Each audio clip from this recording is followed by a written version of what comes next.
बिस्मिल्लाहिर्रहमानिर्रहीम। Action research tool kit workshop day 9 अप्रैल 29।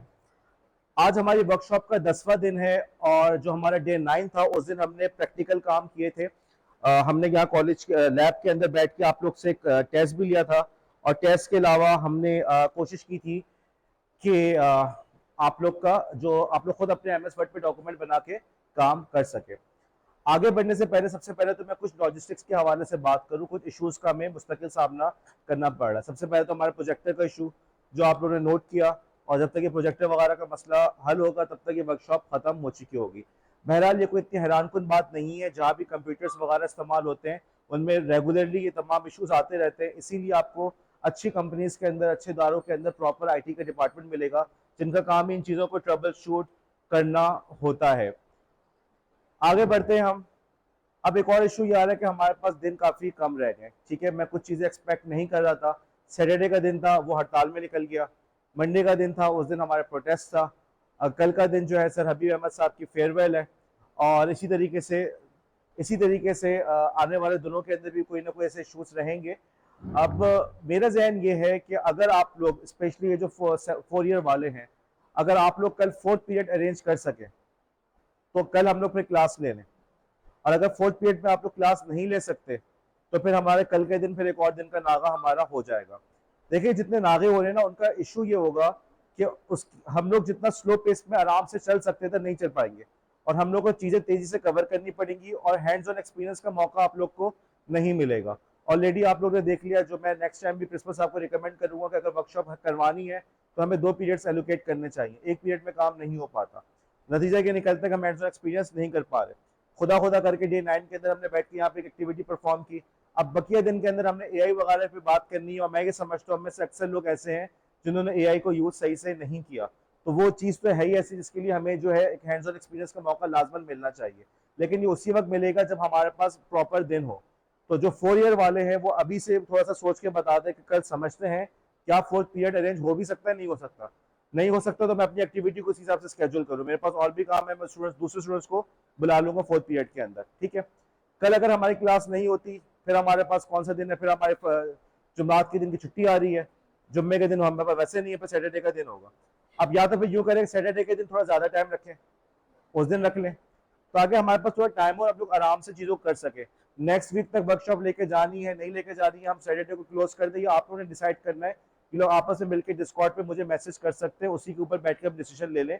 बहरहाल ये वर्कशॉप बहुत देर से स्टार्ट हुई, और देर से स्टार्ट होने की वजह ये कि इसका प्रपोजल भी बहुत देर से आया था। मेरा ये ख्याल है, मैं उम्मीद करता हूँ कि बहरहाल ये चीज़ें आप लोग ने जो रिसर्च का पूरा सब्जेक्ट पढ़ा है, साथ ही साथ जब यहाँ पे आपको प्रैक्टिकल करने का, देखने का मौका मिल रहा है, तो इंशाल्लाह ताला उम्मीद है कि नॉलेज में कोई फ़ायदा हुआ होगा। एक और इशू हमारे इस वक्त आया हुआ है, यहाँ पे हमारा जो ये जो स्विच बोर्ड है इसमें स्पार्क हो रहा है, इसकी वजह से मैंने आज ये वाले कंप्यूटर्स बंद किए हुए। अब ये कब सही होगा, कह तो दिया, रिपोर्ट तो कर दिया, लेकिन जरूरी नहीं कि कल तक सही हो जाए। तो ये भी एक इशूज हमारे पास होते हैं, तमाम इशूज के साथ रहना है। मेरा ये मशवरा है कि आप लोग जितने जल्दी चीज़ों को कवर कर ले उतना ज़्यादा बेहतर है, क्योंकि कुछ पता नहीं होता आने वाले दिनों में क्या हो। आप लोगों ने देखा कि अचानक नोटिस आ गया कॉलेज एजुकेशन से कि जी आपने प्रोटेस्ट करना है, राइट। तो अचानक ही कोई सा भी मसला आ जाता है, कोई सा भी इशू खड़ा हो जाता है, हम लोग चीज़ों को सही से प्लान नहीं कर पाते। अभी तक हमारे कॉलेज का कोई एकेडमिक कैलेंडर नहीं है, और कैलेंडर इसलिए नहीं बन सकता कि हर काम जो होता है वो अपने अचानक ही कुछ ना कुछ काम हो जाता है और हम अपनी एक्टिविटीज़ को स्केड्यूल नहीं कर पाते। ठीक है, AI हम लोग फेज 3 स्टार्ट कर रहे हैं। फेज 3 में अंदर मेनली हमने AI वगैरह पे बात करनी है, जिसके लिए थोड़ा सा ज़्यादा वक्त मिल जाए तो बेहतर है, लेकिन थोड़ा ज़्यादा वक्त कैसे मिलेगा ये आप लोग ने अरेंज करना है। अगर कल मुझे आप जाते हुए बताइएगा मुझे कि आप लोग 4th पीरियड में कल क्लास रख सकते हैं या नहीं रख सकते, आज ही बता दें। और अगर नहीं रख सकते तो फिर सैटरडे के दिन फिर हम क्या करें, सैटरडे के दिन थोड़ी सी ज़्यादा क्लासेस रख लें ताकि सैटरडे के दिन हमारा पूरा कोर्स कंप्लीट हो जाए, हम उसको और ज़्यादा ना खींचें। ठीक है, अच्छा बाकी रही बात की लेट आने वाली बात, तो यार थोड़ी सी अकल इस्तेमाल करनी चाहिए थी। वैसे आप लोग बहुत समझदार हैं, जाहिर सी बात है समझदार है तभी 7th सेमेस्टर तक पहुंच गए। उम्मीद करता हूं मैं समझदारी की वजह से पहुंचे। तो इतना तो होना चाहिए था कि टीचर को इन्फॉर्म करें कि भाई हमें जाना है दूसरी क्लास में। टीचर को नहीं पता, वो तो ये समझ रहा है कि फ्री पीरियड हो तो वो आराम से क्लास को खींच रहा है। बहरहाल अच्छा, जो हमारी लास्ट एक्टिविटी रही उसमें आप लोग का टेस्ट रहा, और टेस्ट के अंदर मजमूई तौर पे अच्छी परफॉर्मेंस रही, ज़्यादातर लोगों की परफॉर्मेंस अच्छी रही। ज़्यादातर जो सवाल गलत हुए थे दो, एक तो ये सवाल गलत हुआ था कि साहिब का मकसद क्या है, लेकिन जब आप लोग से हम रिकैप करवाते तो आप लोग बिल्कुल सही आंसर दे रहे हैं कि भाई प्रीमियम पेजेस जो पे वॉल के पीछे हमारे रिसर्च पेपर्स हैं उनको डाउनलोड करना। मैं ये एज्यूम कर रहा हूँ, मेरा ये ख्याल है कि अगर ये आप लोग से सवाल गलत हुआ है तो उसकी गलत की वजह ये थी कि रीडिंग कॉम्प्रीहेंशन में इशू था, वरना कॉन्सेप्ट तो क्लियर है कि हम साहिब को किस वजह से यूज कर रहे हैं।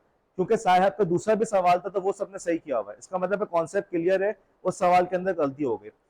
दूसरी गलती जो अक्सर लोगों ने की है वो है पेज नंबर के अंदर, कि एमएस वर्ड के अंदर आपने डिफरेंट पेज नंबर्स किस तरीके से डाल रहे हैं। ठीक है, अब आज की क्लास के अंदर जो हमारी क्लास का थोड़ा सा आउटलाइन है, सबसे पहले तो देखो मैं बात करूंगा उसी पेज नंबर वाली, पेज नंबर क्यों डालना है, क्योंकि बार बार लोगों को उसी के अंदर प्रॉब्लम आ रहा है, नंबर वन। दूसरा प्रॉब्लम मैंने उस दिन भी देखा था, जवेरिया ने काम किया हुआ था तो स्पेसिंग के लिए उन्होंने एंटर वगैरह करके स्पेसिंग डाली हुई थी। देखो तुम्हारे जो टीचर्स है ना, मतलब मैं बता रहा हूँ कॉलेज के अंदर कोई इतना डिटेल में चेक नहीं करेगा मजमूई तौर पे, लेकिन मकसद ये है कि देखो सिर्फ यहाँ कॉलेज में पास नहीं होना, अभी वक्त भी नहीं गुजरेगा, तुम लोग जॉब पे जा रहे होगे, वहां पे जाकर तुम लोगों ने काफी सारे चेंजेस को देखना है। जितना तुम्हारा यहाँ पे काम साफ सुथरा होगा, वहां पे तुम लोग के लिए जिंदगी उतनी आसान होगी, टेक्निकल चीजें जितनी तुम्हें अच्छी आती होंगी वहां पे इतने इश्यूज नहीं होंगे। कल कल जब तुम लोग प्रॉपर अपना पेपर डिजाइन कर रहे होगे वर्ड के ऊपर, तुम देखना तुम लोग को उसमें काफी चैलेंजेस आएंगे, और उन चैलेंजेस की वजह यही होगी कि इन टेक्निकल चीजों को तुम लोग कंसिडर नहीं कर रहे होगे। तो ये ना सोचो कि मेरे सुपरवाइजर ने तो इतना देखना ही नहीं है, उसको तो खुद नहीं पता, वो ऐसा नहीं करता, वो वैसा नहीं करता। तुम ये देखो कि मुझे सीखने का क्या मौका मिल रहा है। जब यहाँ पर आके अब पूरा कॉलेज जो है खाली हो जाता है हमारा, आप लोग 1:30 तक यहाँ बैठे हुए, तो बस कुछ सीख के जा रहे हो ना, तो उसको इम्प्लीमेंट करने की भी कोशिश करो। तो आज मैं इन दो चीजों को रिवाइज करूंगा, नंबर वन। उसके बाद मैं बात करूंगा जोटेरो के हवाले से, जोटेरो क्या है और उससे आपको क्या फायदा हो सकता है। रिसर्च के अंदर बार बार आप लोगों ने एपीए एपीए का नाम सुना होगा, और आपके सुपरवाइजर ने भी आपसे कहा होगा कि भाई ये जो तुम लोग का तुमने रेफरेंसेस ना एपीए स्टाइल में लिखने। ठीक है, उसके बाद हम बात करेंगे जो आप लोग की आउटलाइन है, जो टेम्पलेट देख लिया सबने, उस टेम्पलेट के अंदर लिखना क्या है, कहाँ पे क्या लिखना है, किस तरीके से लिखना है, और मेरे ख्याल में इसी में क्लास खत्म हो जाएगी। नेक्स्ट क्लास के अंदर फिर हम लोग बात करेंगे एआई के हवाले से, कैसे लिख सकते हैं, क्या कर सकते हैं। मैं चाह रहा था कि उसको हम बड़े अच्छी तरीके से करें, बहुत एक हमारे ख्याल में एआई के ऊपर हैंड्स ऑन एक्सपीरियंस के साथ ये पहली वर्कशॉप होती। इससे पहले प्रोफेसर शर्जील साहब करा चुके हैं, लेकिन वो हैंड्स ऑन वाला काम यहाँ पे नहीं हुआ था, लेकिन बहरहाल हमें इसके लिए टाइम चाहिए। और दूसरी बात मैं बात करूंगा टर्न इट इन के हवाले से। किसी भी जगह पे आप जाएंगे एकेडमिया में काम करने, तो वहां पे टर्न इट इन का नाम बार बार आ रहा होता है, ये है क्या, करता क्या है। अभी कॉलेज के अंदर मैगजीन की मीटिंग हो रही थी, तो वहां पे ये बात हो रही है कि बच्चों कहीं से कॉपी पेस्ट ना करें, कैसे पता चलेगा कॉपी पेस्ट नहीं किया है, एआई से ना लिखवाएं, कैसे पता चलेगा। तो ये तमाम चीजें टर्न इट इन से पता चलती है, और ये इसको सीखना आज के दौर में बड़ा जरूरी हो गया। यूं समझो कि जैसे तुम गाड़ी ड्राइव कर रहे हो, ठीक है, तुम पैदल चल रहे हो सड़क पे। अब पैदल सड़क पे चलते हुए तुम्हें इतना कवानीन की पाबंदी करना इतना जरूरी नहीं है, तुम्हें पता है यार देख के रोड क्रॉस करनी है, दाएं बाएं देख लो रोड क्रॉस हो जाएगी। लेकिन अगर तुम ड्राइविंग करने बैठते हो तो तुम्हें बहुत सारे कवानीन का पता होना चाहिए, राउंड अबाउट पे कैसे घूमना है, यू टर्न कहाँ से लेना है, सही है। अब जैसे जैसे टेक्निकल चीजें टेक्नोलॉजी बढ़ रही है, आपके उसी हिसाब से टेक्नोलॉजी का यूज करने का तरीका आना चाहिए। अब जब हर जगह पे सबको पता है कि डेटा हम कहीं से कॉपी पेस्ट कर सकते हैं, आपका बच्चा भी कर सकता है, आपका स्टूडेंट भी करेगा, एआई से लिखवा के ला सकता है। ठीक है, आप हमारे यहाँ पे बात की जा रही होती है पैराफ्रेजिंग, पैराफ्रेजिंग बाकायदा टीचर्स कह रहे होते हैं पैराफ्रेजिंग की वर्कशॉप करवा दो, पैराफ्रेजिंग करा दो। हालांकि वैसे ये बात है ही, टेक्निकली ये बात ही बिल्कुल गलत है कि पैराफ्रेज वाली बात। बहरहाल हम इस पर बात करेंगे। अब इस सबको हम बीट करने के लिए, सबको जज करने के लिए जो सॉफ्टवेयर एकेडमिया में यूज हो रहा है उसका नाम है टर्निटिन। तो आपको पता तो होना चाहिए कि किस क्राइटेरिया के अगेंस्ट आपको असेस किया जाएगा। ठीक है, जैसे अगर आपके पास करिकुलम है तो साथ साथ असेसमेंट का मेथड भी होना चाहिए, नहीं होना चाहिए। असेसमेंट के बगैर करिकुलम नामुकम्मल है। ठीक है, जिस तरह से आपके पास गाड़ी है, तो अगर आपको ड्राइविंग का तरीका नहीं या ड्राइविंग के रूल्स नहीं पता तो आपकी कॉम्पिटेंसी नामुकम्मल है। इसी तरीके से आज के दौर में जब आप टेक्नोलॉजी यूज कर रहे हैं तो आपको ये भी पता होना चाहिए उसकी असेसमेंट कैसी होगी, और आजकल उसका तरीका है टर्न इट इन का, आपको एटलीस्ट पता होना चाहिए, और मैं इंशाल्लाह यहाँ पे डेमो भी उसका दूंगा। तो ये इंशाल्लाह ताला हमारी नेक्स्ट क्लास में होगा, थोड़ा टाइम ज्यादा मिल जाएगा, हम तो उसको आराम से तसल्ली से कर लेंगे, वरना अफरा तफरी में एक ही दिन में उसको कवर करने की कोशिश करेंगे।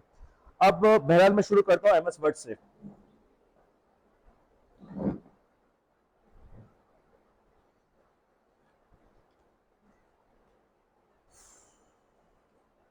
यार अगर आप लोग को देखने में ज्यादा प्रॉब्लम होने लगे तो मुझे बता दीजिएगा, ठीक है।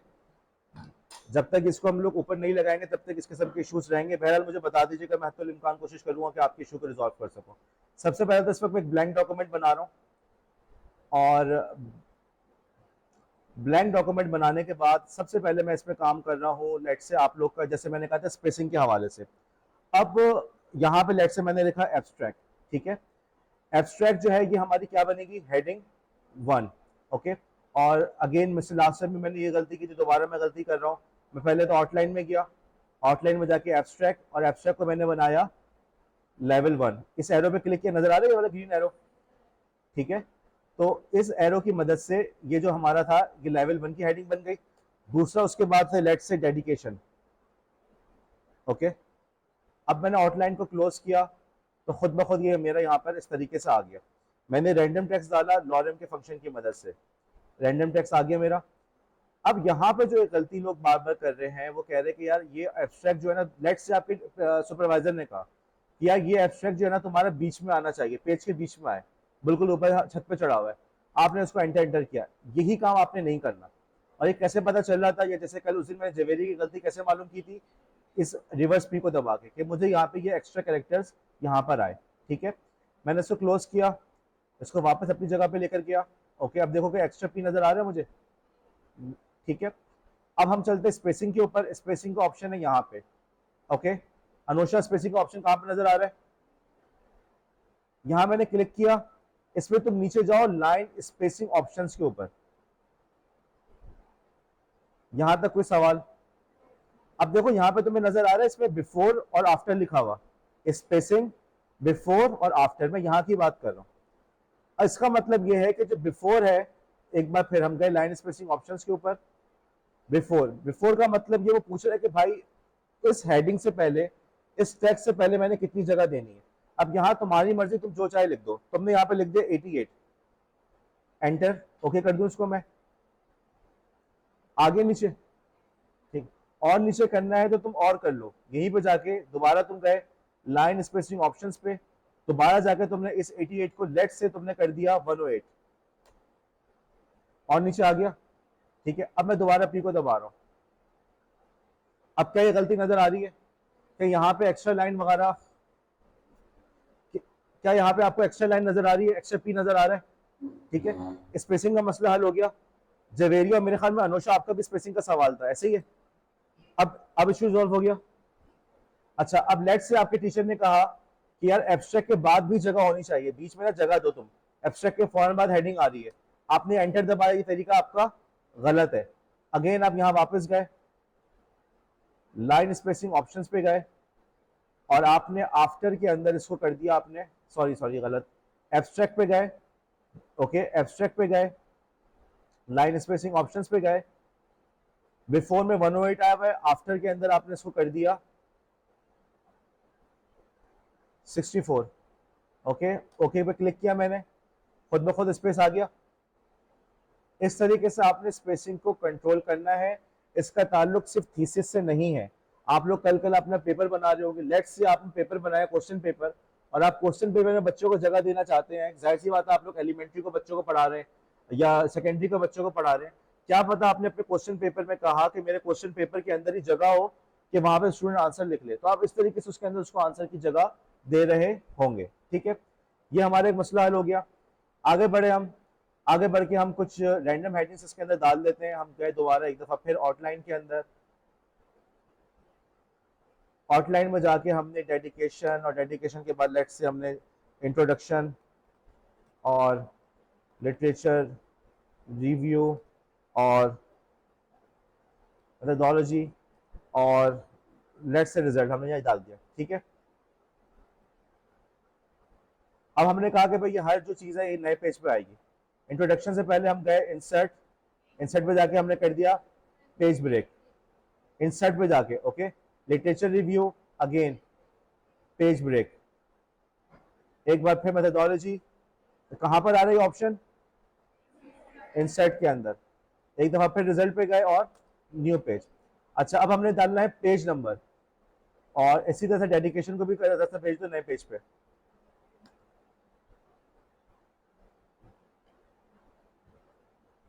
अच्छा जी, अब हम गए जरा से पेज नंबर के ऊपर, insert page number, page number का ऑप्शन हमारे इंसर्ट के अंदर ही मौजूद है, बॉटम ऑफ द पेज,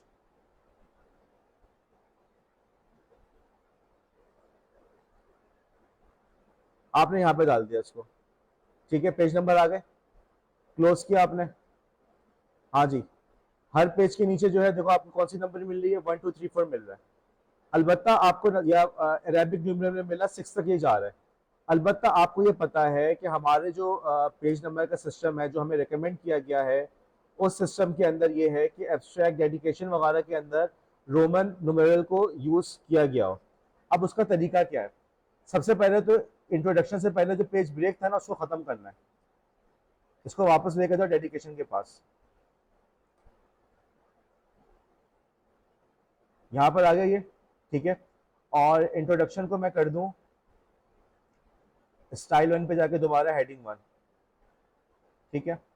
और डेडिकेशन के नीचे सिर्फ बात को समझने के लिए मैं थोड़ा सा रैंडम टेक्स्ट भी डाल रहा हूँ ताकि थोड़ी सी बात समझ में आ जाए।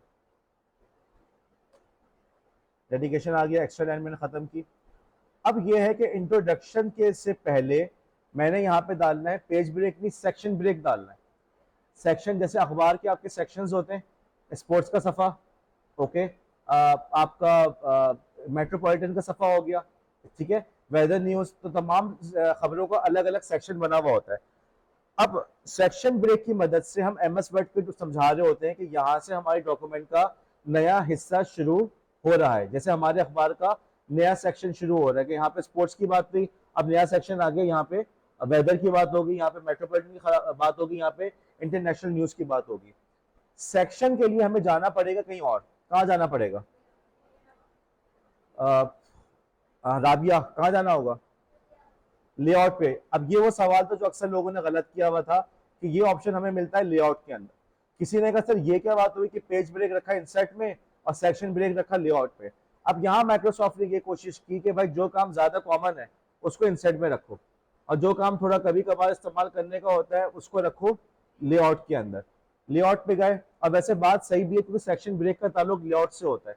अखबार का जो लेआउट होता है वहां से उसका मैगजीन का लेआउट, उर्दू का सेक्शन, हिंदी का सेक्शन, इंग्लिश का सेक्शन, आर्ट्स का सेक्शन, ठीक है। तो इन चीजों का ताल्लुक लेआउट से होता है, इसलिए भी उन्होंने उसको लेआउट में रखा हुआ है। ब्रेक पे गए और ब्रेक पे क्लिक किया और यहाँ पे हमारे पास एक्शन आ गया सेक्शन ब्रेक में नेक्स्ट पेज। अब ये हमारी सेक्शन ब्रेक आ गया, ठीक है। यहाँ पे लिखा हुआ भी आ रहा है सेक्शन ब्रेक, ठीक है। अब बाकी जगह पे क्या लिखा हुआ आ रहा था? Page break. इस तरीके से हमें पता चल गया कि जी हमने यहाँ तक काम सही किया है। अब यहाँ पे हम गए पेज नंबर पे, दोबारा मैंने क्लिक किया 1 पे ऊपर, आगे पेज नंबर, और अब मैं गया पेज नंबर के ऑप्शंस के ऊपर। पेज नंबर क्लिक किया मैंने फॉर्मेट पेज नंबर पे, और फॉर्मेट पेज नंबर पे मैंने क्लिक किया, नीचे गए हम लोग 1 2 3 रोमन में लिखा हुआ आ रहा है, इसको सिलेक्ट कर दिया मैंने, ठीक है, ओके। आ गया 1 2 3। अब जो लोग उर्दू में है, आपने देखा था इसमें अलिफ बे जीम का ऑप्शन भी आ रहा था।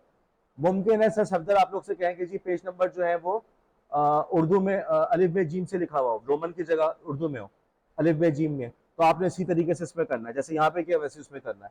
इसमें रोमन सेलेक्ट किया तो उसमें वो किया आपने। अच्छा, यहाँ पे जाके नंबर किस में आ रहे हैं? अरेबिक में, ठीक है। देखो क्या चीज़ है, इंट्रोडक्शन। अब मैंने यहाँ पे जाके दोबारा नंबर पे क्लिक किया, सिलेक्ट किया।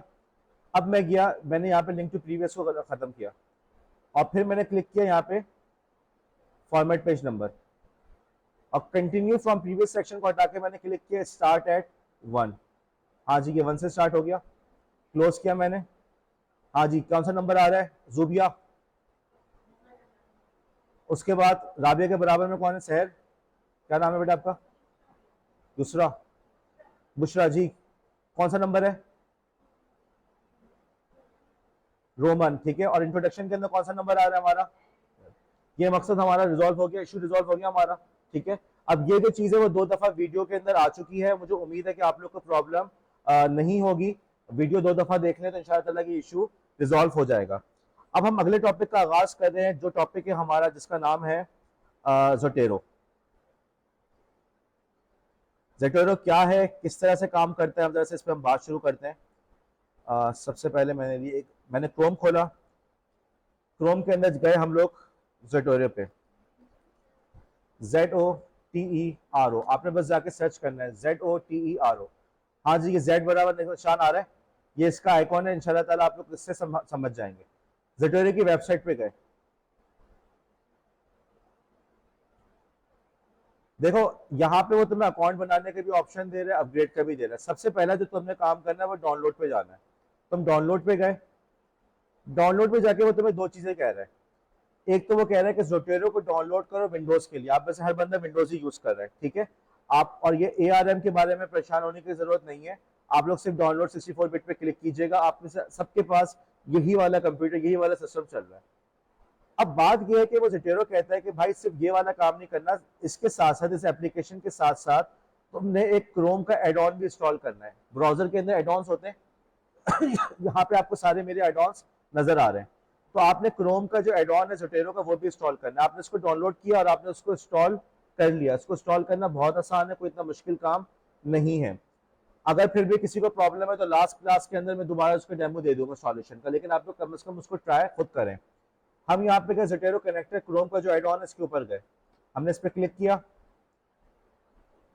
ये क्रोम का वेब स्टोर खुल गया। अब वहां पे आपको ऐड का ऑप्शन देगा, चूंकि मैंने पहले से ऐड किया हुआ है तो वो यहाँ पे, यहाँ ये जो आइकॉन नजर आ रहा है, ये इसका आइकॉन है, वो पहले से यहाँ पे मौजूद है, ठीक है। तो आपने दो जगह पे इंस्टॉल करना है, एक अपने कंप्यूटर पे और दूसरा क्रोम के अंदर उसका एड ऑन इंस्टॉल करना, दोनों कामों का होना जरूरी है। किसी ने कहा सर मैं क्रोम नहीं, मैं फायरफॉक्स यूज करता हूँ, तो फायरफॉक्स का भी एड ऑन मौजूद है। अलबत्ता मैं शुरू से सबको यही रेकमेंड कर रहा हूँ कि यार वही काम करो जो सब कर रहे हैं, क्योंकि जब आप लोग कोई अपनी अलग से कोई काम करने की कोशिश करते हो तो उसके नतीजे में आप लोग प्रॉब्लम फेस करते हो और फिर आप लोग को इशू रिजॉल्व करने वाला कोई नहीं होता। एक ही जैसा काम सब कर रहे होते तो कुछ, अगर मैं अवेलेबल नहीं हूँ तो आपने किसी स्टूडेंट से, क्लास फेलो से बात कर ली, वरना फिर आप लोग जो होते इंतजार में होते हो कि सर बात करेंगे तो हमें इशू रिजॉल्व करने का मौका मिलेगा। अच्छा जी, अब मैं आपको दिखा देता हूँ जोटेरो की डेस्कटॉप ऐप। ये आपके सामने नजर आ रहा है जोटेरो की डेस्कटॉप ऐप, ठीक है। जब आप जोटेरो को लॉगिन करेंगे, अब चूंकि मैंने पहले से अपने अकाउंट के अंदर लॉगिन किया हुआ तो सारे मेरे पेजेस वगैरह इसके अंदर आ रहे हैं। जब आप लोग खोलेंगे तो ये बिल्कुल खाली होगा। अब उसमें पॉपुलेट कैसे करना है कोई मसला नहीं, मैं बता दूंगा, परेशान मत हो। आपको यहाँ पे ऑप्शन नजर आ रहा है माई लाइब्रेरी का, ठीक है, और file, edit, view, tools, help, okay. ज्यादातर ऑप्शंस को अभी फिलहाल इस स्टेज पे, जो अभी आप लोग एक्शन रिसर्च के स्टेज में है, इसमें इतना आपको यूज करने की नौबत नहीं आएगी, तो ज्यादा परेशान मत ही होगा। हमारा मकसद वही है कि यार आपको हम कम से कम चलना सिखा दें। बाकी उम्मीद करते हैं कि अपने खुद ही आप लोग जब कोशिश करते रहेंगे, प्रैक्टिस करते रहेंगे, तो आप लोग दौड़ना भी इंशाल्लाह ताला खुद ही सीख लेंगे। इसमें एक ऑप्शन है जो मैं आपको रिकमेंड करूंगा कि आप लोग जाइएगा एडिट पे जाके सेटिंग्स पे, सेटिंग्स में जाएगा सिंक में, सिंक में जाके वहां पे आपको अकाउंट बनाने का ऑप्शन नजर आ रहा होगा। मैंने चूंकि अगेन अपने अकाउंट में पहले से लॉगिन किया हुआ है, ओके। आप लोग अगर देखो, मैं चाह के रहा हूँ कि आप लोग घर जाके खुद अपने कोड पे ट्राई करो। हर जगह जरूरी नहीं कि मैं उंगली पकड़ के चलाओ, ट्राई करो, नहीं होता लैपटॉप लेकर आओ, फिर हम यहाँ पे करके दिखाएंगे। ज्यादा मसला नहीं, मैं अनलिंक करूंगा, नए से काम करके दिखा दूंगा, कोई इतना इशू नहीं है, लेकिन ट्राई करो। बहरहाल एक वे ऑप्शन ये आपको कहूंगा कि आप सेटिंग्स में जाकर सिंक में जाना, वो तुमसे बोलेगा अकाउंट डालो, तुम्हें एक नया अकाउंट डालना होगा, अपना यूजर नेम डालोगे, पासवर्ड डालोगे। किसी ने कहा सर वो वाला पासवर्ड जो ईमेल में होता है, नहीं भाई ऐसा नहीं होता, हर जगह पे आपने नया पासवर्ड बनाना होता है। ईमेल वाला पासवर्ड हर जगह पे इस्तेमाल करना गलत होता है, इस तरीके से हमें नहीं करना चाहिए, ठीक है। इसका फायदा क्या है? अच्छा, किसी ने कहा सर अकाउंट कैसे बनाना, तो भाई लॉगिन में यहाँ पे ऑप्शन नजर आ रहा है रजिस्टर फॉर फ्री अकाउंट, इस पे क्लिक करके यहाँ पे अपना अकाउंट बना लेना। देखो उसका फायदा क्या है, तुम लोग को याद है मैंने कहा था कि लिटरेचर रिव्यू के लिए यूज करना एडोबी एक्रोबैट को यूज करने का मैंने रेकमेंड किया था, याद है? क्यों कहा था मैंने? कलर्स की वजह से। लेकिन कलर्स के ऑप्शन तो आपकी माइक्रोसॉफ्ट एज में भी मौजूद है, और भी एडिटर्स हैं उसके अंदर भी मौजूद है, तो क्यों मैंने कहा था? देखो उसका एडोबी क्लाउड को यूज करने का बहुत बड़ा एडवांटेज ये है कि उसके अंदर आपके पास एडोबी का अकाउंट आप बना सकते हैं, और मेरे ख्याल में वो 2 GB आपको फ्री दे रहा होता है, मेरा जहां तक अंदाजा है। 1 GB भी दे दे तो भी बहुत है। उसका फायदा ये होता है कि उस अकाउंट से आपने लॉगिन किया अपने मोबाइल पे एडोबी की ऐप को इंस्टॉल किया, लॉगिन, वही डॉक्यूमेंट्स वहां भी आपके मौजूद होती हैं। अब किसी ने कहा कि सर ये क्या बात, मतलब मोबाइल पे भी है, डेस्कटॉप पे भी है, तो इससे फायदा क्या हुआ? बात असल में ये है कि आप लोग इस बात को रियलाइज करेंगे वक्त के साथ साथ, आपके लिए हर दफा ये मुमकिन नहीं है कि आप लोग को एक चंक ऑफ टाइम बना बनाया मिल जाए, ओके। हम लोग की पढ़ने की आदत कुछ ऐसी बनी हुई है कि जब बिल्कुल फुर्सत होगी तो बैठ के पढ़ेंगे, ठीक है। हम, हमारे घर में फला तकरीब चल रही है, तकरीब से फारिग होंगे तो पढ़ेंगे, चाहिए। या जिनके बच्चे होते हैं या जिनके हस्बैंड शादीशुदा है, वो बताते हैं कि जी सर सबको सलाह के हम पढ़ने के लिए बैठते हैं। मसला ये है कि वक्त के साथ साथ आप लोग इस बात को रियलाइज करेंगे कि ऐसा चंक ऑफ टाइम मिलना जिसके अंदर आपके पास बिल्कुल पीस ऑफ माइंड हो, आराम से बैठ के काम कर रहे हो, ये मिलना वक्त के साथ साथ मुश्किल तरीन हो जाता है। वो जो बचपन का जमाना था कि जब वालिदैन हमारा सारी प्रॉब्लम वालिदैन फेस करते थे। आपने स्कूल की फीस कौन दे रहा है? वालिदैन दे रहे हैं। लंच बॉक्स कौन दे रहे हैं? अम्मी दे रही हैं, ठीक है। सुबह कपड़े किसने इस्त्री किए? वो किसी ने करके दे दिए। वक्त के साथ साथ ये सारा वक्त जो था ना, बस वो गुजर गया। अब हर प्रॉब्लम खुद फेस करनी है। खुदा खुदा करके आपके पास एक वक्त मिला पढ़ने का, उस वक्त बिजली चली गई, या कोई दूसरा इश्यू हो गया, अचानक ही मेहमान आ गया, बच्चे ने रोना शुरू कर दिया। अब बच्चा आपसे पूछ के परमिशन लेकर रोता नहीं, और खुद ही अपनी मर्जी से रोना शुरू कर देता है। अब ये वजह होती है जो हमारे बच्चे एक्शन रिसर्च में परेशान होते हैं ना। एक तो बड़ी वजह ये होती है, ये फायजा के बराबर में कौन बैठा हुआ है? जवेद या सीधे होकर बैठो। तो एक बड़ी वजह ये होती है कि हम लोग आदी होते हैं उस पूरा, एक तो हमने इस किस्म का काम, इतना बड़ा प्रोजेक्ट पहले कभी नहीं किया होता, तो सबसे पहले तो हम इस पर परेशान हो जाते हैं। दूसरी वजह ये होती है कि हम इस स्टेज पे जब आ चुके होते हैं, हमारे पास 10 मसले होते हैं। अब घर में पानी नहीं आ रहा, वो भी देखना है, और रास्ते में हड़ताल है, रिक्शे पे पाबंदी लगी हुई है, फला तमाम इशूज को खुद रिजॉल्व करना है। अब वो हमें चंक ऑफ टाइम नहीं मिल पा रहा होता। यहाँ पे इस किस्म की जो चीजें होती है जिसमें सिंक करने का ऑप्शन होता है, कि मोबाइल पे भी चीज मौजूद है, डेस्कटॉप पे भी चीज मौजूद है, उससे आपका काम आसान हो जाता है। आप लेट से कहीं पे मिसाल के तौर पे टीचर क्लास में नहीं पहुंचा, अब समझदार बंदा वो होता है जो उसी वक्त मोबाइल निकाले और उसी वक्त पढ़ना शुरू कर दे। जब अगर आपसे कहा जाए कि 20 पेपर पढ़ के आ रहे हैं, तुम लोग सच सच बताओ, समझते हो कि 20 पेपर पढ़ने का टाइम है तुम लोग के पास? नहीं मिलेगा। 20 पे क्या तुम लोग 10 भी नहीं कर पाओगे। लेकिन टाइम इसलिए नहीं मिलेगा क्योंकि तुम लोग चाह रहे हो कि सुकून से बैठने का वक्त मिले। सुकून से बैठना तुम लोग का नसीब होगा ही नहीं।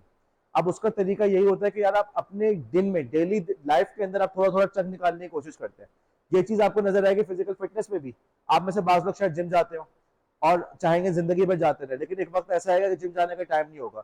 उस वक्त यही होगा कि हाँ जी, जो 5 मिनट मिल रहे हैं ना, इसके अंदर मैं कोई काम कर लूँ, 10 मिनट मिल रहे हैं, इसके अंदर मैं कोई काम कर लूँ। अब जब मोबाइल में भी वो चीज मौजूद है, आप टीचर का इंतजार करें, टीचर क्लास में नहीं आया, आपने प्रिंसिपल साहब से बात करनी है, बाहर खड़े हुए फॉर एग्जाम्पल, या ब्रेक के अंदर है, दोस्त के साथ मिलना था, दोस्त गई हुई चाय लेने के लिए, आप बैठे हुए, ये वो वक्त होता है जिसके अंदर मोबाइल निकाले और आपने लिटरेचर रिव्यू थोड़ा सा पढ़ना शुरू कर दिया, उसी वक्त हाईलाइट किया, उसी वक्त आगे बढ़े। अगर आप लोग ऐसी आदत नहीं बनाएंगे तो आप लोग लाइफ लॉन्ग लर्निंग टॉपिक पढ़ा है, लाइफ लॉन्ग लर्निंग का, कंटिन्यूअस प्रोफेशनल डेवलपमेंट पढ़ा है आप लोग? अब पढ़ते सब में सही है, सबने पढ़ा, लेकिन अमल कितने लोग कर रहे होते हैं? बीएड के अंदर तुम लोग सब चीजें पढ़ते हो, जवेरिया तुम्हारे पहले दिन से जमाइयां चल रही, आज तक खत्म नहीं हुई। तो आप लोग बीएड कर रहे हो, बीएड के अंदर विजुअल एड वगैरह सब सीख रहे हो। मुझे ये बताओ, 12 साल की एजुकेशन जो हासिल की ना, 12 साल, बाद में 14 साल, इस पूरे अरसे में तुम्हें कितने ऐसे टीचर्स मिले जो विजुअल एड यूज कर रहे थे? कितने ऐसे थे? शहर, शहर नाम है, हाँ, कितने टीचर थे ऐसे?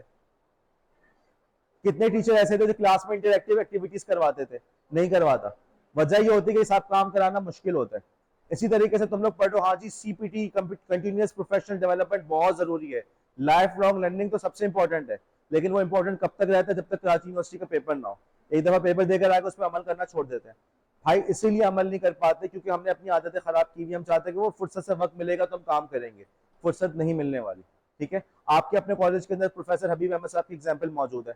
उन्होंने अभी आपको पता, उन्होंने पीएचडी अपनी कंप्लीट की है, कॉलेज में सारे काम करते रहे, जॉब करते रहे, सब कुछ पढ़ाते रहे, साथ साथ घर भी चलाते रहे, उनके भी बच्चे हैं, सब कुछ है, उसके साथ साथ उन्होंने पीएचडी कंप्लीट की। सर सफदर जो है पीएचडी में एडमिशन लिया, वैसा शर्जील की एक्टिविटी सबको पता है, मलिया से पूछ लें, 3-4 उनके काम चल रहे हैं, उनका पॉडकास्ट भी है, सब कुछ है, लेकिन वो सारे काम मैनेज कर रहे हैं। आप देखिएगा ऐसे जो लोग होते हैं ना, वो हमेशा इसी तरीके से करते हैं, वो बैठते नहीं कि फुर्सत मिलेगी तो बैठ के बात करेंगे, वो आराम से जितना जो सब मौका मिला फौरन उसी वक्त ऑन द स्पॉट उन्होंने उस इशू को रिजॉल्व करने की कोशिश करते हैं। अभी से ऐसी आदत बनाओगे तो आगे चल के प्रोडक्टिव बंदे बनोगे, वरना फिर वही रहेगा जैसे अपने टीचर्स के बारे में कह रहे हो ना, कि उन्होंने कभी विजुअल एड इस्तेमाल नहीं की, कभी क्लास में इंटरेक्टिव एक्टिविटी नहीं कराई, कभी क्लास में गेमिफिकेशन को यूज नहीं किया, जो हम चीजें पढ़ते हैं करता कोई भी नहीं है। तो उसकी वजह यही होती है, आदतें बदलोगे तभी होगा। अब जो मैं तुम्हें सिंक वाला ऑप्शन बताया, उसको अपने एडोबी का अकाउंट बनाओ, तुम्हारी फाइल्स वो खुद ब खुद सिंक कर देगा। नहीं हो रहा मुझे बताओ, इसीलिए बार बार बोल रहा हूँ कि यहाँ पर आके मुझे इश्यूज बताओगे तो रिजॉल्व होंगे। अब मोबाइल पे भी लॉग इन कर लो, तुम्हारे पास दोनों तरफ आ गया, जो तुमने डेस्कटॉप पे हाईलाइट किया वही हाईलाइट तुम्हें कहाँ मिल रही है? मोबाइल पे भी। यही फायदा जोटेरो का भी है। जोटेरो में तुम्हें सिंक कर दिया, अब वो चीज तुम कहीं भी जाओगे वो डेटा तुम्हारा मौजूद है। ये मेरा नया लैपटॉप है, इसके जो मेरा अपना घर का कंप्यूटर है जिसमें मैंने सारा काम किया हुआ, उसमें जोटेरो इंस्टॉल था, मैंने यहाँ पे लॉग इन के सारी की सारी डॉक्यूमेंट्स मेरी इसके अंदर आ गई, डेटा खुद ब खुद मेरा सेव हो रहा है। अब अक्सर बच्चे आते हैं, जैसे फॉर एग्जांपल आज ही एक बच्चे ने कहा कि सर मेरा उस कंप्यूटर पे काम है, वो तो कंप्यूटर चल नहीं रहा, तो मैं क्या करूं? भाई ये इसलिए मसला होता है, जब तक आप लोग इन चीजों को इनेबल नहीं करेंगे, डेटा हमारा सेव होता रहे, सिंक होता रहे, इसीलिए आप लोग हमेशा सफर करते हैं। अब समझो खुदा ना खासा कॉलेज के अंदर भी पावर सर्ज होता है, हार्ड ड्राइव सारी खराब हो जाती है हमारी, तो उस बच्चे का काम कहाँ चला गया? डेटा कहाँ चला गया? तो अभी से अपना ये भी मेंटेलिटी बनाओ कि जी हमें डेटा का बैकअप भी लेना हमारे लिए लाजिम है, हमारे लिए जरूरी है। तो इसलिए आपको बेहतर है कि ज़ेटेरो के अंदर अपना अकाउंट बनाएं और उस अकाउंट को बना के आप उसके अंदर लॉग इन भी लाजमन करें। अच्छा जी, अब थोड़ा सा हम ज़ेटेरो की बात करते हैं। देखो ये ज़ेटेरो के अंदर जैसे जैसे डॉक्यूमेंट्स ऐड होती चली गई कि सारी डॉक्यूमेंट्स मेरी यहाँ पर आ गई हैं, ठीक है। जो मेरी रिसर्च थी, आइटम रिस्पॉन्स थ्योरी और बेसियन नेटवर्क वगैरह, वो सब आपको इसके अंदर नजर आ रहा है। मैंने इसके अंदर टैग्स वगैरह भी डाले हुए। बहरहाल हर डॉक्यूमेंट की यहाँ पे डिटेल आ रही है। आपने कहा कि क्या सर ये पीडीएफ स्टोर करता है? देखो ज़ेटेरो का असल काम पीडीएफ स्टोर करना नहीं है, उसका असल काम रेफरेंस स्टोर करना है, ठीक है। जैसे तुमने कहा ना, जब तुम लोग को पता है कि भाई बहुत सारे पेपर्स पे वॉल के पीछे हैं, बहुत सारे पेपर्स जो होते हैं वो तुम लोग को मिलते ही नहीं, 2025 का पेपर है, मिल ही नहीं रहा। ज़ोटेरो का काम ये नहीं है कि तुम्हारे पीडीएफ लेकर आए, ज़ोटेरो का काम ये नहीं है कि तुम्हारे पीडीएफ को सेव करे, उसका असल काम है इन रेफरेंसेस को सेव करना। अब तुमने कहा कि सर ये भी कोई काम है, भाई बात ये कि अभी तुम खुद सोचो, 20 तुम लोगों ने रिसर्च पेपर तुम लोग को कहा कि उसको डॉक्यूमेंट बना के लेकर आओ, काम मुश्किल था या नहीं? ठीक है। और अगर हम 20 से आगे बढ़े तो और मुश्किल होगा नहीं होगा? इसीलिए लोग ज़ेटेरो को यूज करते हैं। अब आपने क्या किया, लेट से आप क्रोम पे काम कर रहे हैं, ठीक है, मैं क्रोम की विंडो दिखाता हूं आपको। आप पहुंचे गूगल स्कॉलर।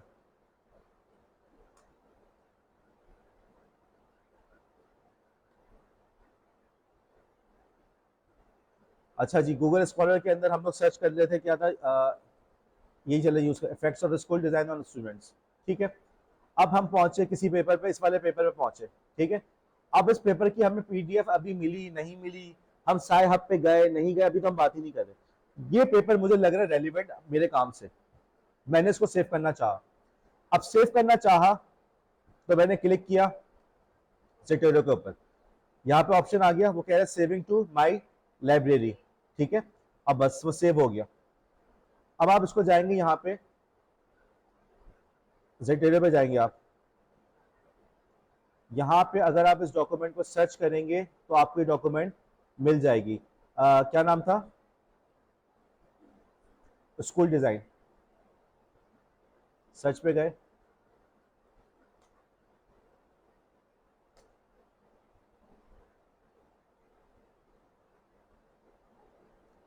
ये सेव नहीं हुआ।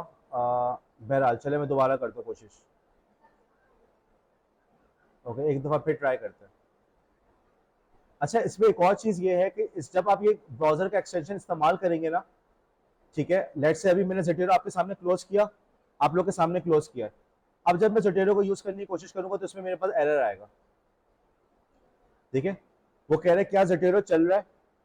तो वो ये चाहता है कि जब आप ज़ेटेरो को ब्राउजर एक्सटेंशन यूज करें तो आपके पास डेस्कटॉप की एप्लीकेशन चल रही हो, ताकि वो डेटा यहाँ से वहां भेजते रहे, डेस्कटॉप की एप्लीकेशन पे डेटा पहुंचता रहे। समझ में आई बात? तो ये एक ऐसी एप्लीकेशन है जो ब्राउजर के अंदर इस्तेमाल करने के लिए डेस्कटॉप में एप्लीकेशन का चलना जरूरी है, दोनों तरफ चल रही होगी तो काम होगा। मैंने दोबारा अपने पास ज़ेटेरो खोला,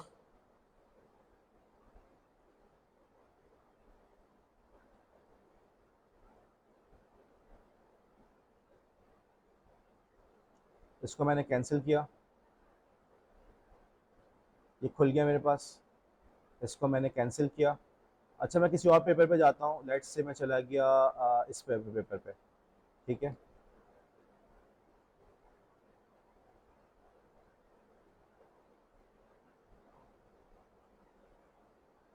तो दूसरा लिंक academia.edu, उसको खोल लेते हैं।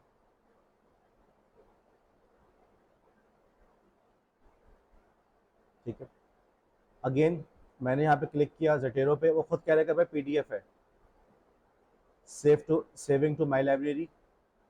ओके, अब इसको ऑटोमेटिकली सेव हो जाना चाहिए। Okay, done. अच्छा, और इसी तरीके से वापस मैं इस पेज पे गया, दोबारा मैं इसको ट्राई कर रहा हूँ, इस पे क्लिक किया। Okay, let me refresh.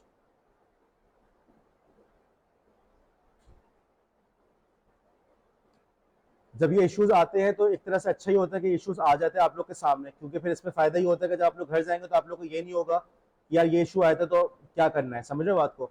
Trouble shooting भी आपके आमने सामने आपके होते रहे तो ज़्यादा बेहतर है। एक और टॉपिक ले लेते हैं, मल्टीमीडिया इन क्लासरूम, और इसमें से कोई सा भी पेपर ले लेते हैं। ये ले लेते हैं, 1990 का पेपर है एल्सफेयर का। अगेन जेटेरियो पे क्लिक किया, सेविंग टू, देखो इसका आइकॉन भी साथ साथ चेंज होता जा रहा है। ठीक है, पीडीएफ पे आइकॉन चेंज था, यहाँ पे आइकॉन चेंज था। अब असूलन तो भाई इसको जेटेरियो पे पहुंच जाना चाहिए, पूरा का पूरा पेज जेटेरियो पे पहुंच जाना चाहिए। लेट्स सी, देखते हैं। जेटेरियो पे गया मैं और मैंने देखा, हाँ जी मल्टीमीडिया आ गया, मल्टीमीडिया तो आ गया। उम्मीद करता हूँ कि बाकी पेजेस भी पहुंच गए होंगे। मैं सर्च करता हूँ स्कूल, नहीं आया। तो अब आई डोंट नो, बाज दफा ये आ रहे हैं पे। ओके चलो, अच्छा मुझे नजर नहीं आ रहा, बाकी लोग गवाही देने के आ चुका है तो ठीक है। ओके 3 दफा हो चुका है, चलो गुड। तो आई डोंट नो सर, अच्छा ये सॉरी जो सर्च में कर रहा हूँ तो ये लाइब्रेरी को सर्च कर रहा है या यहाँ पर सर्च करना था, मैं भी इधर सर्च करना था।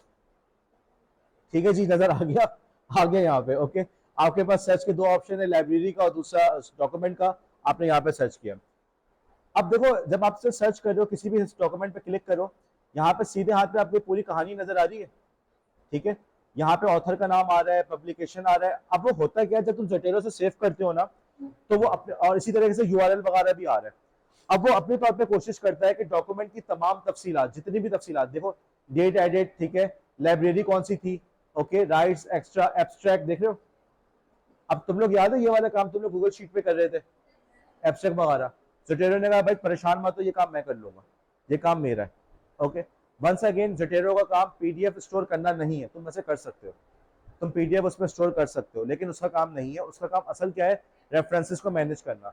20 रेफरेंसेस को मैनेज करना प्रॉब्लम है, 20 रेफरेंसेस को मैनेज करना प्रॉब्लम, बेटा 1:30 के बाद 20 रेफरेंसेस को मैनेज करना प्रॉब्लम है, तो बाकी पेजेस को कैसे करोगे। और असूलन देखो काम यही है, एक अच्छा टीचर वही होता है जो अपनी डेवलपमेंट का ख्याल रखे और लेटेस्ट ट्रेंड से आगा रहे। आप लोग जब मार्केट में एंटर हो रहे हैं या जॉब मार्केट में एंटर हो रहे हैं, तो आप लोग एक बड़े बुरे वक्त में एंटर हो रहे हैं।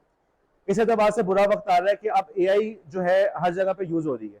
बहुत जल्द आप लोग को फील होगा कि बीएड के अंदर जो कुछ पढ़ा था शायद वो आउटडेटेड था, क्योंकि अब बात ये हो रही है कि एआई की वजह से हमें लर्निंग को जो है रीडिफाइन करना होगा। ठीक है, अब सीधी सी बात है, क्रिएटिविटी की डेफिनेशन क्या है। पहले आपके जो टीचर्स थे वो आप लोग से ऐसे लिखवाते थे, स्टोरी लिखवाते थे और कहते थे जी बच्चा बड़ा क्रिएटिव है, पेंटिंग्स बनवाते थे। अब वही सारा काम जब एआई से हो रहा है, तो आप क्रिएटिविटी का मतलब क्या रहा। हाँ बात है या नहीं। आपको टीचर्स नोट्स याद करवाते थे, नोट्स लिखवाते थे, अब सारा नोट्स किससे जनरेट हो रहा है, चैट जीपीटी से हो रहा है, एआई से हो रहा है। तो इसका मतलब ये होगा कि नोट्स की वो वाली इंपॉर्टेंस रही नहीं। तो बेटा इसका मतलब ये हुआ कि बहुत जल्द, अभी तक तो हमारा ये एकेडमी अपडेट नहीं हुई है बीएड का, लेकिन बहुत जल्द जब आप लोग जॉब मार्केट में जाएंगे तो वहां पे लाजमन आप लोग को इस किस्म के इश्यूज होंगे। वो आपसे नई चीजों की एक्सपेक्टेशन होगी, नई चीजों की, शायद आप लोग को दोबारा नए सिरे से कोई कोर्स करना पड़ जाए।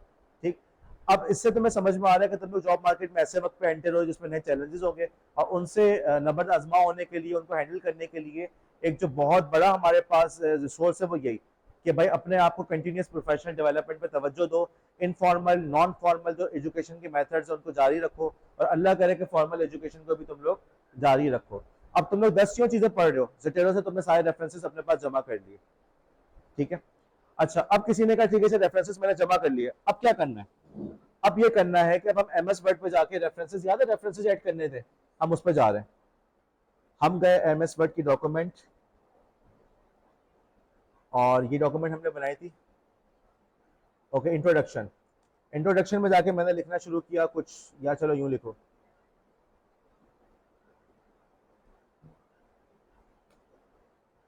अच्छा अब होता क्या है कि जब तुम लोग को लिखने के दौरान तुम्हारा काम ये है कि जगह जगह पे तुम उसके रेफरेंसेस दो कि ये बात तुमने कहाँ पढ़ी। फॉर एग्जाम्पल तुमसे किसी ने कहा कि जनाब आली आपने कहा कि कोविड की वजह से बच्चों के अंदर अटेंशन स्पैन बहुत कम हो गया, बच्चे जो हैं फॉर एग्जांपल वो पढ़ाई की तरफ तवज्जो इतना नहीं दे रहे फॉर एग्जांपल। अब आपने इसका कोई रेफरेंस देना है, कोई भी बात आप बगैर किसी रेफरेंस के क्लेम नहीं कर सकते। अगर आप कहते हैं कि पानी जो है वो लिक्विड होता है, तो आपने उसका भी कहीं ना कहीं से रेफरेंस लाके देना है। किसी भी चीज को आप उसको ये नहीं छोड़ सकते कि भाई ये तो ऑब्वियस है। कोई भी आपका क्लेम है, बच्चों के अंदर एडीएचडी के अमराज बढ़ते जा रहे हैं, अब आपको नजर आ रहा है, आपको नजर आ रहा है कि आपके खानदान के अंदर लोगों ने छोटे छोटे बच्चों के हाथ में मोबाइल पकड़ाया हुआ है, आपको नजर आ रहा है कि बच्चे किसी चीज में इंटरेस्ट नहीं ले रहे। ओके, लेकिन आपका अपना ऑब्जर्वेशन जो है वो काफी नहीं है, आपको रेफरेंस देना है, हर बात का आपने रेफरेंस देना है, ठीक है। अब यहाँ पे जुमला लिखा हुआ video provides a powerful way to help you prove your point. Okay जी, लेट्स से मुझे इसका रेफरेंस देना था, ठीक है। मैं यहाँ गया। अच्छा, अब मजे की बात देखो, जब तुमने Zotero को इंस्टॉल करोगे ना तो MS वर्ड के अंदर खुद ब खुद ही ऑप्शन बढ़ जाएगा। ओके, तुमने जब Zotero विंडोज वाला था ना, विंडोज 64 बिट लिखा हुआ था, उसको इंस्टॉल किया तो खुद ब खुद यहाँ पे ऑप्शन आ जाएगा। यहाँ पे तुमने क्लिक किया किस पे, ऐड साइटेशन के ऊपर।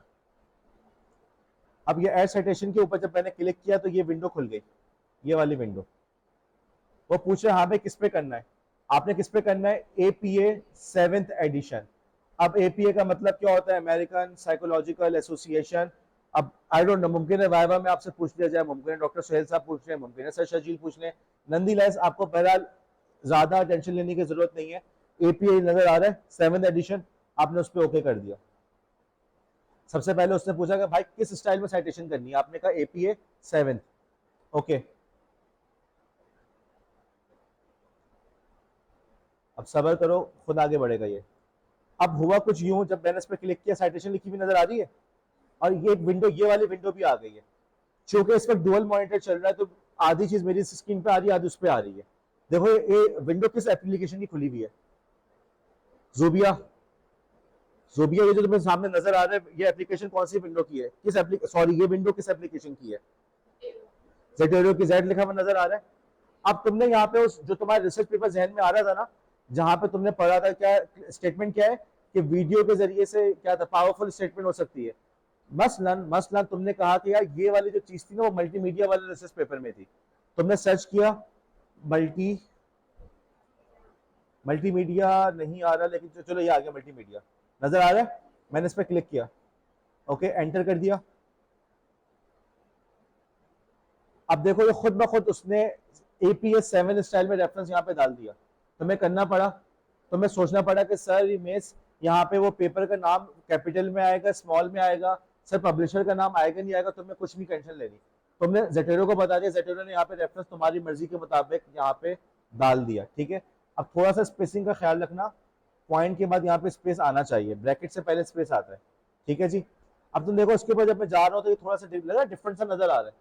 भाई ये मैनेज मतलब Zotero को मैनेज करा, तो मैं छेड़छाड़ इसके अंदर नहीं करनी। आगे चलो, हम यहाँ पहुंचे डिफरेंट गैलरीज, फुल स्टॉप से पहले स्पेस दिया, मैंने पहली स्पेस दे दिया और साइटेशन डाली। अब मैं ये बता रहा हूँ कि इसकी साइटेशन जो है वो बेजियन नेटवर्क के मुतालिक है। मैंने यहाँ पे लिखा बेजियन नेटवर्क, किसी ने कहा सर क्या होता है, भाई सिर्फ एग्जाम्पल दे रहा हूँ, परेशान मत हो। मैंने कहा ये वाला जो पेपर है ना 2002 वाला, ये रेलिवेंट है, यहाँ पे एंटर आ गया। लेकिन देखो इस काम के लिए भी तुम्हारे पास जरूरी है कि Zotero की एप्लीकेशन डेस्कटॉप पे खुली हुई हो। ओके, MS वर्ड पे भी काम करने के Zotero की एप्लीकेशन बैकग्राउंड में चलते रहना उसका जरूरी है। आगे बताओ, अभी हमने कोई एक और पेपर डाउनलोड किया था, कौन सा पेपर था जल्दी बताओ मुझे, कौन सा?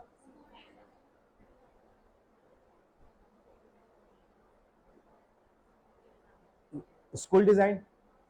ओके, ये पेपर आगे ऊपर।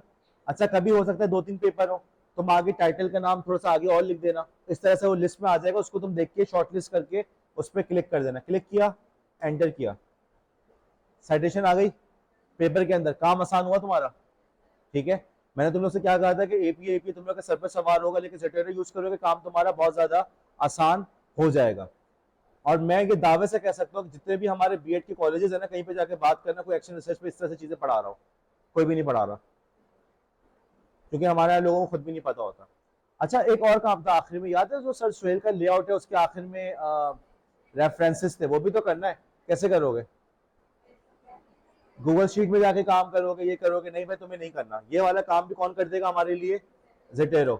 हाँ जी, सबसे पहले मैंने एक हेडिंग डाली रेफरेंसेस, और सबसे पहले तो मैं गया इंसर्ट, पेज ब्रेक, उसके बाद रेफरेंसेस की मैंने सबसे पहले तो हेडिंग की स्पेलिंग सही की, और अब मैं गया होम पे जाके मैंने क्लिक किया स्टाइल्स पे, स्टाइल पे जाके हेडिंग पे, हाँ जी रेफरेंसेस आ गए, एंटर। अब रेफरेंसेस डालने के लिए क्या करना है, हेडिंग खुद डाली है, मैं गया यहाँ पे ऐड एडिट बिब्लियोग्राफी, क्लिक किया। अब ये एक विंडो आई थी मेरे सामने, चलो खैर वो चली गई। यहाँ पे आगे से रेफरेंसेस खुद ब खुद आ गए। हमने अभी तक कितने पेपर रेफरेंस किए थे इसमें? 3 किए थे, तीनों आ रहे हैं इसके अंदर। That's it. अलबत्ता इसमें एक काम करना, इसको जरा सा सिलेक्ट करना, आखिर में सिलेक्ट करना और इसकी लाइन स्पेसिंग कम कर देना, 1 कर देना। ठीक है, थोड़ा सा बेहतर लगता है क्योंकि इतना फैला फैला अजीब सा लगता है। ठीक है, हाँ जी, तो तीनों पेपर आ गए। एक बेसिक नेटवर्क वाला पेपर था, नजर आ रहा है बेसिक नेटवर्क वाला। एक हमारा उसका था स्कूल डिजाइन का, आ गया मल्टीमीडिया। खुद ही उसने अल्फाबेटिकल ऑर्डर में उसको किया हुआ है, सारा का सारा काम उसने किया हुआ है, काम आसान हो गया तुम्हारा। ठीक है, तो ये था हमारा ज़ेटरो। अलबत्ता एक बात ये है, मैं ये भी बता दूं कि भाई बाज दफ़ा ये जो यहाँ पे डेटा आ रहा होता है ना, बाज दफ़ा इसको खुद ही सही करना पड़ता है। ठीक है, बाज दफ़ा इसको खुद सही करना पड़ता है, तो परेशान मत हो जाना, बाज दफ़ा तुम्हें करना पड़े तो कर लेना। ठीक है, जैसे फॉर एग्जाम्पल ऑथर का नाम गलत लिखा हुआ है, होता क्या है कि वो अपने तौर पे कोशिश करता है कि ऑनलाइन उस डेटा को उठाने की कोशिश करता है, बाज दफ़ा उठा लेता, बाज दफ़ा नहीं उठा पाता। अगर कभी ना उठा पाए तो तुम खुद उसको एडिट कर लेना, कोई मुश्किल काम नहीं है। ठीक है, देखो यहाँ पे फील्ड पे जाके क्लिक करो और तुम यहाँ पे जाके उसको एडिट कर सकते हो। Let's say info general article, देखो ऑप्शन नजर आ रहा है। टाइटल देखो, टाइटल चेंज करने का ऑप्शन नजर आ रहा है। सही है, फॉर एग्जाम्पल मैं यहाँ पे लिख देता हूँ तलहा। ओके, तो तुम अपने हिसाब से इन तमाम चीजों को चेंज कर सकते हो अगर तुम्हें जरूरत फील हो, अगर तुम्हें लगे कि यार ये तो कुछ और ही लिखा हुआ है। फॉर एग्जाम्पल मैं ये बताता हूँ तुम्हें, अब तुम देखो सारे के जो हेडिंग के नाम है स्मॉल में आ रहे हैं, अलबत्ता मल्टीमीडिया इन द क्लासरूम के अंदर नाम कैपिटल में आ रहा है। ऐसा है या नहीं? अजीब सी चीज है या नहीं? अब क्या होगा कि तुम्हारा अगेन सुपरवाइजर क्या करता है, क्या पता सुपरवाइजर इस पे बोले कि यार ये तुमने क्या किया हुआ है, तो तुमने ये नहीं कहना सर जुटेरो ने किया था। भाई जुटेरो आपका एक टूल है, जुटेरो कोई इल्हाम ही, कोई वही नहीं है। आपने खुद जाकर उसको एडिट करके मल्टीमीडिया इन द क्लासरूम को आपने चेंज करना है। मैं यहाँ पे गया सर्च के अंदर, सर्च पे जाके मैंने किया, सर्च किया मल्टी, ये आ गया और यहाँ पे जाके मैंने इसके नाम को इसको स्मॉल में, एक तो साइंस डायरेक्ट तो पब्लिशर का नाम है, ये तो टाइटल में आएगा ही नहीं। ठीक है, तो मैंने इसको सही किया खुद ही, बस मैं जल्दी से मल्टीमीडिया कर रहा हूँ,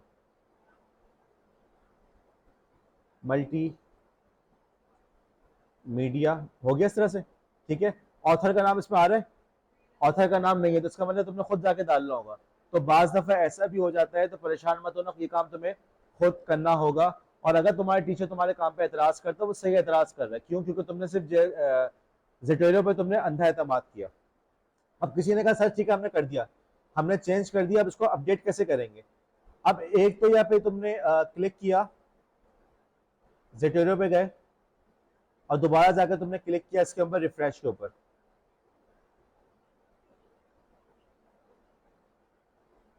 ये एरर इस तरह से आ रहा है, इससे तुम्हें परेशान नहीं होना, खैर चला गया।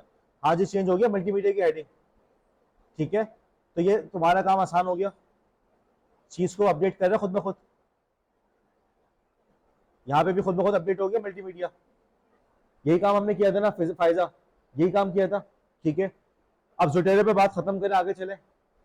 अब बात ये कि भाई असलन तुम लोग का ये खुद करने का काम है, ये काम तुम लोग खुद करो, घर जाके ट्राई करो ताकि फिर अपने इश्यूज को डिस्कस कर सको। अब हम बात कर रहे थे थोड़ी सी हमारी डॉक्यूमेंट की आउटलाइन के हवाले से बात कर लेते, जो हमारा पेपर है उसकी क्या आउटलाइन है। ये आउटलाइन नजर आ रही है। ठीक है, abstract, dedication, declaration, certificate of approval, acknowledgement. Abstract का मकसद ये होता है कि आप लोग अपने पूरे रिसर्च पेपर का चंद पैराग्राफ के अंदर पूरा खुलासा बयान करने की कोशिश करते हैं कि इस पेपर में आपने किया क्या है, क्यों किया है, क्या किया है, किस वजह से किया है। ठीक है, ये आज का मकसद ये होता है। अब किसी ने कहा कि सर एब्स्ट्रैक्ट कितना लंबा होता है? भाई इसमें कोई रूल नहीं है, ये डिपेंड करता है आपके सुपरवाइजर के ऊपर। अगर आपको सुपरवाइजर कहता है कि बस 3 पैराग्राफ होते हैं, वो सही कह रहा है, लेकिन अगर वो ये कह रहा है कि 6 पैराग्राफ लिखना गलत है, तो ये गलत कह रहा है।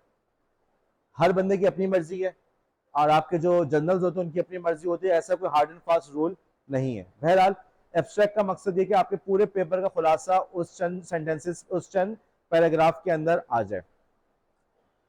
डेडिकेशन, हाँ जी, मैं किसको इसकी डेडिकेट कर रहा हूँ, मैं अपने टीचर्स को कर रहा हूँ, अपने वालिदैन को कर रहा हूँ, वगैरह वगैरह। ठीक है, इस तरह से आपकी मर्जी, ऑप्शनल होता है, कोई जरूरी नहीं है।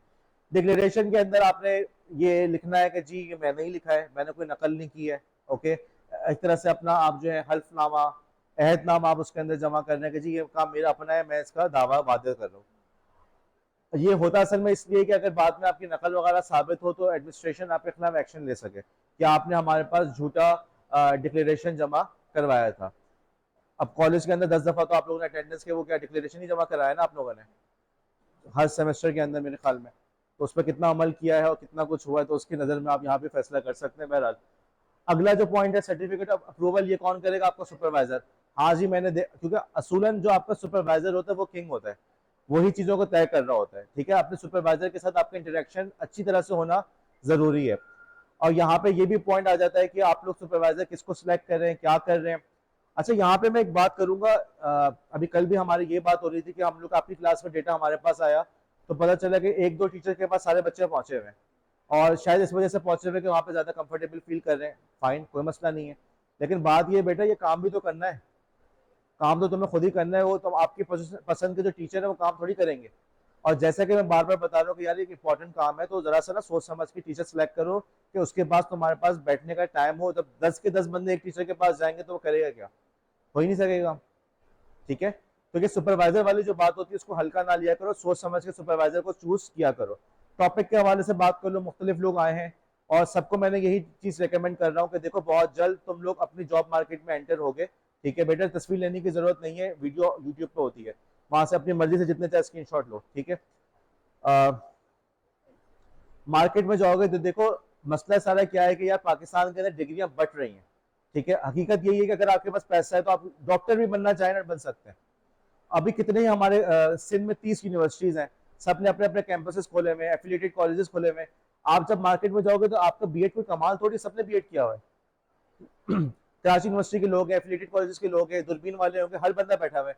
आप किस तरह से अपने आप को मुमताज साबित करोगे? हाँ जी मैं दूसरों से अलग हूँ। आपका ये कुछ चीजें ऐसी होती है जिनसे पता चलता है हाँ जी बच्चा अलग है।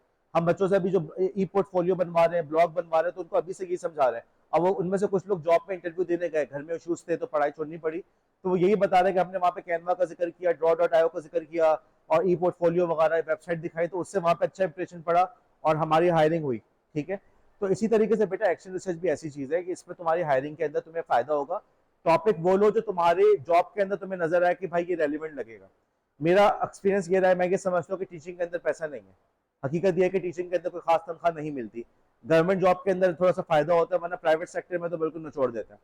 अब वहां पे अलबत्ता साइंस के जो टीचर्स हैं, मैथ्स के जो टीचर्स हैं, वो अच्छी इनकम ले रहे होते हैं।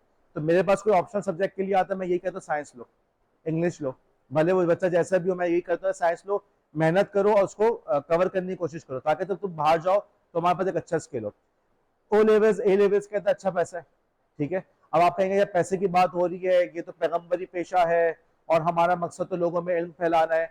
भाईजान पेट सबके साथ लगा हुआ है। ठीक है, तो ये खामा खा की जो ये फंकारी वाली बातें नहीं करना चाहिए। अब इस स्टेज पे भी नहीं करेंगे तो कब करेंगे? ठीक है, तो ओ लेवल्स ए लेवल्स की ट्यूशन वगैरह के अंदर भी अच्छा पैसा है। वहां पे अगर आप इस्लामियत पढ़ाते हैं और अच्छी पढ़ाते हैं तो आपको उसके भी अच्छे खासे पैसे हो जाते हैं। अब ये तुम्हारा काम है कि तुम जैसे फॉर एग्जाम्पल अभी मैंने बच्चों से इंफोग्राफिक्स बनवाया सूरत जुहा का, और सूरत जुहा का मैंने कहा उसको इंफोग्राफिक बना के लेकर आना कैनवा पे, या मैंने कहा कि जो हजरत यूसुफ अलैहिस्सलाम का किस्सा उसका तुम जो है ना इंफोग्राफिक बना के लेकर आओ। अब बच्चा जब इन स्किल्स के साथ जाके इस्लामियत पढ़ाएगा तो वो अच्छा टीचर बनेगा नहीं बनेगा? इसी तरीके से तुम लोग जो रिसर्च टॉपिक लो तो वो लो जो तुम्हारी जॉब में तुम्हें काम है। तुम साइंस की बात करो, तुम प्रोजेक्ट बेस्ड लर्निंग की बात करो, कुछ नई चीज लेकर आओ ताकि कम से कम इतना बोल भले काम तुमने जैसा भी किया हो, तुम्हें पता है प्रैक्टिकम कैसा होता है, तुम्हें पता है कि प्रैक्टिकम में रिसर्च करने का मौका ही नहीं मिलता। और यही सबसे बड़ा मसला है कि हम बातें यहाँ पे बड़ी बड़ी करते हैं, प्रैक्टिकल हमारा कुछ और हो रहा होता है। नंदी लेस तुम लोग का एटलीस्ट इतना तो होगा जी मैंने इस चीज पे काम किया था, मेरे एक्शन रिसर्च इस पर है, तो मैंने लिटरेचर रिव्यू किया होगा तो कुछ ना कुछ जहन में तो होगा, वहां जाकर उन चीजों पर बात करोगे। फॉर एग्जाम्पल तुमने टेक्नोलॉजी इंटीग्रेशन की बात की, वहां जाकर तुम बात करोगे जिस मैंने सैमर पढ़ा था, मैंने टीपैक पढ़ा था, मैंने पिकार्ड पढ़ा था। ठीक है, तो तुम लोग इन फ्रेमवर्क का जिक्र करोगे, तुम्हारा इंप्रेशन पड़ेगा नहीं पड़ेगा? अच्छा, तो टॉपिक ऐसा लो जो तुम्हारी जॉब, मतलब अब जॉब मार्केट में एंटर होने वाला, अब तुम्हारे लिए काम यही है, वक्त यही है कि अब जॉब के हवाले से सोचो। ठीक है, अभी भी अगर तुम डंडी मारोगे जी मैंने कराची यूनिवर्सिटी का पेपर में पास होने से इतना सोचोगे या बस हमने जान छुड़ानी है, तो मेरे ख्याल में तुम लोग को आगे चल के मसाइल का सामना करना पड़ेगा। अच्छा जी, आगे चलिए, सर्टिफिकेट अप्रूवल तुम्हारे सुपरवाइजर का है, जैसा भी काम है और हमने देखा यहाँ पे काम, बस सुपरवाइजर ने कर दिया ओके तो बस ओके। ठीक है जी, तो भैया सुपरवाइजर से आपके एक अच्छा रिलेशन हो, उनकी बात को माने, उनके साथ कांटेक्ट में रहें। आप में से बाज लोग अपने सुपरवाइजर से बिल्कुल भी कांटेक्ट नहीं करें, ये बहुत बड़ी आप लोग की मिस्टेक है। जो मुझे पता चला है, खुद टीचर शिकायत करे ऐसी हरकतें ना करो। जब एक दफा सुपरवाइजर हो गया तो 2-3 दिन के बाद उसको मैसेज जरूर करो। जब भी मीटिंग हो रही है, मैंने क्या कहा था, गूगल कीप के ऊपर मीटिंग के मिनट्स बनाओ। आज ये बात हुई, भले कोई बात नहीं हो, लिख दो, आज मिले थे सर, बिजी थे सर ने कहा अभी वक्त नहीं है, इतना भी लिख दो, लेकिन तुम्हारे मीटिंग के पूरे मिनट्स बने हुए होने चाहिए, इस तरह से लिखना चाहिए। हिना बहुत खुश हो रही है इस बात पे। अच्छा जी, एक्नॉलेजमेंट के अंदर भाई किन किन लोगों ने मेरी मदद की। डेडिकेशन तो होता ही अलग चीज कि मैं अपने बच्चों के नाम, अपने वालिदैन के नाम करता हूँ। एक्नॉलेजमेंट में जी मेरी मदद इन इन लोगों ने की। मेरे फॉर एग्जांपल मेरी क्लास फेलो ने मेरी बहुत हेल्प की। प्रोफेसर शर्जील वैसे फॉर एग्जांपल अभी आयशा काम कर रही हैं, आयशा मेरे साथ काम कर रही है, लेकिन एक्नॉलेजमेंट में मैं समझता हूँ उनको प्रोफेसर शर्जील का जिक्र करना चाहिए, प्रोफेसर हबीब का जिक्र करना चाहिए, सुहेल साहब का जिक्र करना चाहिए, क्योंकि सबकी हेल्प लेकर उन्होंने काम किया। तो बहरहाल हम सबको यहाँ पे एक्नॉलेजमेंट में डालना चाहिए। एटिकेट्स भी यही है, और वैसे भी हमें करना चाहिए कि हम लोग लोगों को माने, तस्लीम करें। हम लोग मानते नहीं है, एक चीज मिल जाती समझते हम ही ने किया है। टेबल ऑफ कंटेंट आ गया, list of table, list of figures हो गया, लिस्ट ऑफ एब्रीविएशन, सारा का सारा काम हो गया। अब बात शुरू करते हैं इंट्रोडक्शन की। सबसे पहले हमारी बात आती है कि इंट्रोडक्शन में लिखना क्या है। देखो, इंट्रोडक्शन का मतलब तो ये होगा कि भाई यहाँ पे तुम्हारी कहानी का आगाज हो रहा है कि बात है क्या। सबसे पहले वो तुमसे इस बात की उम्मीद रख रहा है कि तुम सबसे पहले प्रॉब्लम का कॉन्टेक्स्ट बताते हो, प्रॉब्लम है क्या, ठीक है। उसके बाद तुम बता रहे हो अपना स्टेटमेंट, फिर आपके आ जाता है ऑब्जेक्टिव, और फिर आ रहा है रिसर्च क्वेश्चन, सिग्निफिकेंस और डेलिमिटेशन। अब मैं थोड़ा सा बताता हूँ। देखो ये समझो, प्रॉब्लम ये है कि महंगाई बहुत बढ़ चुकी है और गुजारा नहीं हो रहा, ठीक है। मैं बहुत कमा रहा हूँ, मेरी बहुत तनख्वाह है, और मेरी वाइफ भी कमा रही है, और मेरे घर में और भी आमदनी आ रही है, मेरे बच्चे भी कमा रहे हैं, हम सब मिलकर कमा रहे हैं, लेकिन गुजारा नहीं हो रहा, हमारे खर्चात कंट्रोल नहीं हो रहे, महंगाई बढ़ते जा रही है, ये प्रॉब्लम हो गई।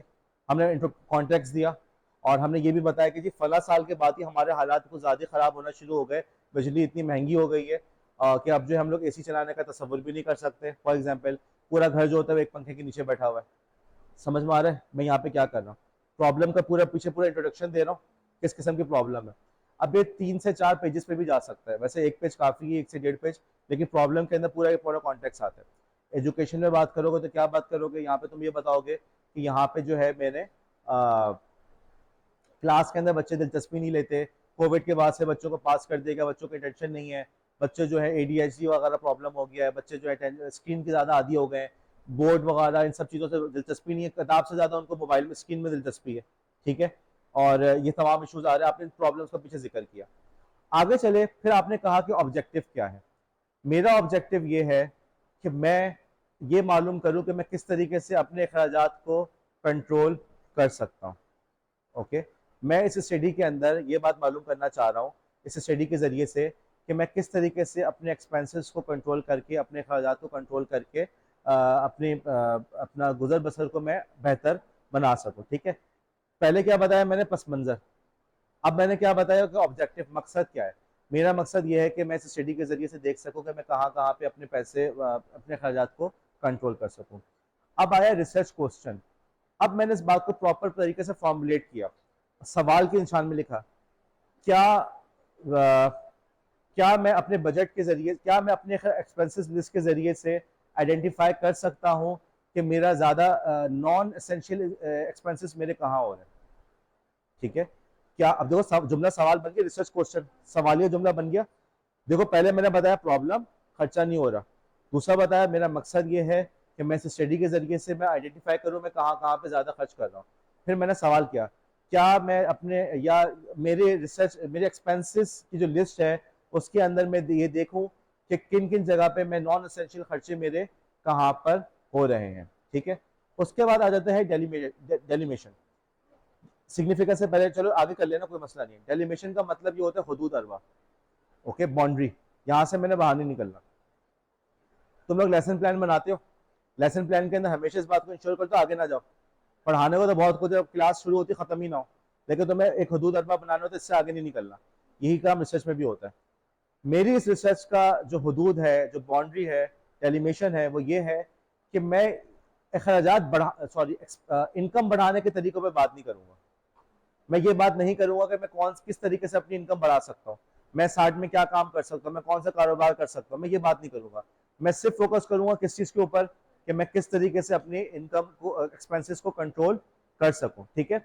अब तुम लोग अगर ये वाली बात हम करेंगे एजुकेशन के हवाले से, तो मैंने ये प्रॉब्लम फेस किया, मैं क्लास में जाता हूँ या जाती हूँ तो बच्चे क्लास में लेक्चर में इंटरेस्ट नहीं ले रहे, उनका साइंस वगैरह पे दिलचस्पी नहीं है, वो उनके टेंशन नहीं होती, एडीएचडी होता है, ये होता है, वो होता है, और बच्चे रिस्पॉन्स नहीं दे रहे होते। ठीक है, मेरा ऑब्जेक्टिव ये है कि मैं अपनी क्लास के अंदर ये देखूं कि जब मैं बच्चों से क्विज कराता हूँ, हीरा के पीरजादा साहब है, आपका नाम, तो क्या बात थी?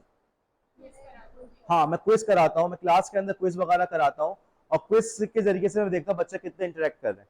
मैं महसूस कर रहा हूँ कि मेरे बच्चे जो हैं, अब जो बच्चे आ रहे हैं उनमें बोलने की सलाहियत नहीं, वो शर्माते हैं, वो मोबाइल के जरिए से जवाब देने के ज्यादा आदी हैं, चैट के ज्यादा आदी हैं बनस्बत के क्लास में बात करने के। अच्छा, मैं मेरा मकसद ये है कि मैं देखूँ कि इन एमसीक्यूज की मदद से क्या बच्चों की इंटरेक्टिविटी में इजाफा होता है, क्या वो क्लास के अंदर इंगेजमेंट में इजाफा होता है, क्या मुझे पता चल रहा है कि बच्चे को समझ में आया नहीं आया। अब देखो, अगर हमारे तो हमारा लेसन इतना छोटा सा होता है, अगर हमारे पास इतना टाइम हो तो कितना ही अच्छा हो कि हम लोग क्लास के बीच में आपको क्विज दें, आप उसी वक्त सवाल दे रहे, मेरे पास जरूर आ रहा है, मैं देख लूँ हाँ जी किस टॉपिक में बच्चे फंसे हुए हैं। ठीक है, और आप लोग इंटरेस्ट लेने में मजबूर होंगे नहीं होंगे? आपको पता है कि लेक्चर के बीच में अभी क्विज आने वाला है अचानक ही, तो आप लोगों से कोई भी बंदा सोएगा नहीं। ठीक है, ये मेरा हो गया ऑब्जेक्टिव। रिसर्च क्वेश्चन क्या बना कि क्लास के अंदर बच्चों की एंगेजमेंट में इजाफा बजरिया गूगल फॉर्म क्विजेस, हमने क्विजेस करवाया गूगल फॉर्म के जरिए से। डेलिमेशन क्या है, हम यहाँ पे बच्चों से ये बात नहीं करेंगे, हम क्लास के अंदर कोई इंगेजिंग एक्टिविटी नहीं कराएंगे, सिर्फ क्विज पे फोकस करेंगे। ठीक है, कि क्लास के अंदर हमने म्यूजिक चला दिया या क्लास के अंदर हमने बच्चों को कलरिंग एक्टिविटी करा दी, हम इन सब चीजों पर फोकस नहीं करेंगे। हमारी रिसर्च सिर्फ एक चीज पर फोकस करिए, वो क्या है? क्विज के ऊपर। डेलिमेशन हो गया। सिग्निफिकेंस में क्या आएगा? मलिहन, क्या नाम है बेटा तुम्हारा? सबसे कोने में शीजा के पीछे, नाम बताओ। हाँ, यमुना जी। सिग्निफिकेंस में क्या आएगा? उसकी इंपॉर्टेंस, उसकी क्या इंपॉर्टेंस है, क्या उसके फवायद है, आपने उसके अंदर उसके इन सब चीजों के बारे में लिखना है। इसके अंदर आप लोग सोशियो इकोनॉमिक बेनिफिट्स को भी डाल सकते हैं कि इसके ये डालना चाहिए, भले आपको सुपरवाइजर ना कहे, इसलिए डालना चाहिए कि इसके डालने से कम से कम इस एंगल से सोचने से अगेन आपको फायदा है। कल कल इंटरव्यू देने जाएंगे, होता है कि जब आप में से किसी ने जॉब का इंटरव्यू दिया ना, बात से बात निकालनी होती है, वो स्कूल का ओरल एग्जाम नहीं हो रहा होता कि बेटा नजम सुनाओ, ये करो। इंटरव्यू के अंदर अपने स्किल्स को शो करना होता है, तो वहां पे आप बात निकाल सकते हैं, जी मेरा ये रिसर्च थी, इसका सोशियो इकोनॉमिक बेनिफिट ये है, हम उसको स्कूल में ऐसे यूज कर सकते हैं। समझो बात को? या जैसे हमने हम प्रोजेक्ट बेस्ड लर्निंग कैसे करा सकते हैं, और प्रोजेक्ट बेस्ड लर्निंग के अंदर एक्सपेंसेस को कैसे कंट्रोल करें। एक बहुत बड़ा इशू यही कि प्रोजेक्ट बेस्ड लर्निंग बहुत ज्यादा, जैसे हमारे टीचर्स जो होते हैं विजुअल एड क्यों नहीं बनाते, खर्चा बड़ा होता है। तो बच्चों को तो आप फोर्स कर सकते हैं कि भाई तुम्हें प्रैक्टिकम के लिए जो है विजुअल एड बना के लाना है, टीचर को कैसे फोर्स करोगे? ठीक है, तो वहां पे आप कर सकते हैं कि भाई हम चीफ के साथ कैसा कर सकते हैं, ये चीजें आगे इसके अंदर। उसके बाद आगे operational definition of the key terms. अगर आपने कहा कि एंगेजमेंट, बच्चों की एंगेजमेंट, तो एंगेजमेंट की डेफिनेशन क्या है? ये जो आप लोग बात कर रहे होते हैं ना, वेरिएबल वेरिएबल जो आके पूरे होते हैं, इंडिपेंडेंट वेरिएबल क्या है और डिपेंडेंट वेरिएबल क्या है, तो ये वहां पे ये सब चीजें इसी में आती हैं। जी, आप खुद सोच के बताएंगे कि आपकी, देखो आपकी जो भी टर्म है, आपने कहा कि एंगेजमेंट का बढ़ा रहे हैं, तो तुम्हें यार ये नजदीक एंगेजमेंट की डेफिनेशन क्या है? ठीक है, अगर तुम कह रहे हो क्लास के अंदर बच्चे का इंटरेस्ट हो रहा है, तो इसकी क्या डेफिनेशन की, जितनी भी टेक्निकल टर्म्स आ रही है तुम्हें उसको डिफाइन करना होगा। और इसका आसान तरीका ये है कि यहाँ पे तुम वेरिएबल और इंडिपेंडेंट वेरिएबल के एंगल से सोचो, उसको यहाँ पे डिफाइन कर दो। फिर आगे आपका लिटरेचर रिव्यू। अब लिटरेचर रिव्यू के अंदर तुम लोगों ने भाई जो कुछ पढ़ा है उसको लिखना है, कि हमने जो पढ़ा था, जो बात हुई थी ना कि सीन क्या है, जो की एरियाज को हमने आइडेंटिफाई किया था, ट्रेंड्स हमने आइडेंटिफाई किए थे, उनको यहाँ पे आपने लिखना है। यहाँ पे मैं आपको मशवरा दूंगा कि टेबल जरूर बनाए, जो हमने गूगल में टेबल बनाया था ना, उस वैसी टेबल बना दो। ज्यादा चीजें मत डालो उसमें, तुम ईयर डाल दो, पेपर का नाम डाल दो, ठीक है, सॉरी पेपर का टाइटल डाल दो, ऑथर का नाम डाल दो, पब्लिकेशन जनरल डाल दो, और नीचे थोड़ा सा कमेंट्स लिख दो। टेबल से तुम्हारा एक अच्छा इंप्रेशन पड़ता है, क्योंकि ये बात आपको भी नजर आती है, लंबा लंबा टेक्स्ट लिखा हुआ होता है, बंदा कहता है कि यार ये कौन सी, मतलब क्या लिख के लिया है, लेकिन उसी को टेबुलर फॉर्मेट में लिखा हुआ होता है तो लोग थोड़ा सा उसको बेहतर लगता है। और दूसरी बात ये भी कि आजकल जो लंबी लंबी कहानी होती है, हर बंदा सोचता है एआई ने लिखा हुआ है। एक तो सबसे बड़ा मसला ये कि आप जितनी मेहनत कर लेंगे, दो किस्म के लोग आ गए हमारे पास, अब जितनी चाहे आप मेहनत कर लेंगे। अनुषा के सामने जो बैठी, बेटा आपका नाम? जी, मोबाइल हटाओ, घुमा के रखो। तो लंबी चौड़ी कहानी लिखते हैं, तो वहां पे यही आता है कि यार ये तो चैट जीपीटी से लिखा हुआ है। टेबल वगैरह भी चैट जीपीटी बना लेता है, अलबत्ता बहरहाल टेबल आपने खुद एमएस वर्ड पे बनाया हुआ होगा, तो थोड़ा सा एक बीच से ब्रेक हो जाता है और अच्छा अच्छा इंप्रेशन पड़ता है। तो मेरा मशवरा है कि आप लोग टेबल लाजमन बनाएं, ठीक है। बाकी फिर रिसर्च मेथोडोलॉजी आ गई, जो जाहिर सी बात है आप लोग अपने सुपरवाइजर की मदद से लिखेंगे, रिसर्च साइट कहाँ पे रिसर्च की थी, क्या किया था, पार्टिसिपेंट्स कौन थे, किस तरीके से डेटा आपने कलेक्ट किया। फॉर एग्जांपल आपने डेटा कलेक्ट करने के लिए आपने वो सर्वे फॉर्म जमा कराया था, तो सर्वे फॉर्म वगैरह इसके अंदर आ जाएगा। एथिकल कंसिडरेशंस, डेटा की प्राइवेसी बहुत ज़रूरी है। बच्चों का डेटा ले रहे हैं, बच्चे आपके नाबालिग हैं, तो उनके अगर वो कह भी देते जी जी मिस आप हमारा डेटा यूज़ कर ले, तो वो लीगली एक्सेप्टेबल नहीं है।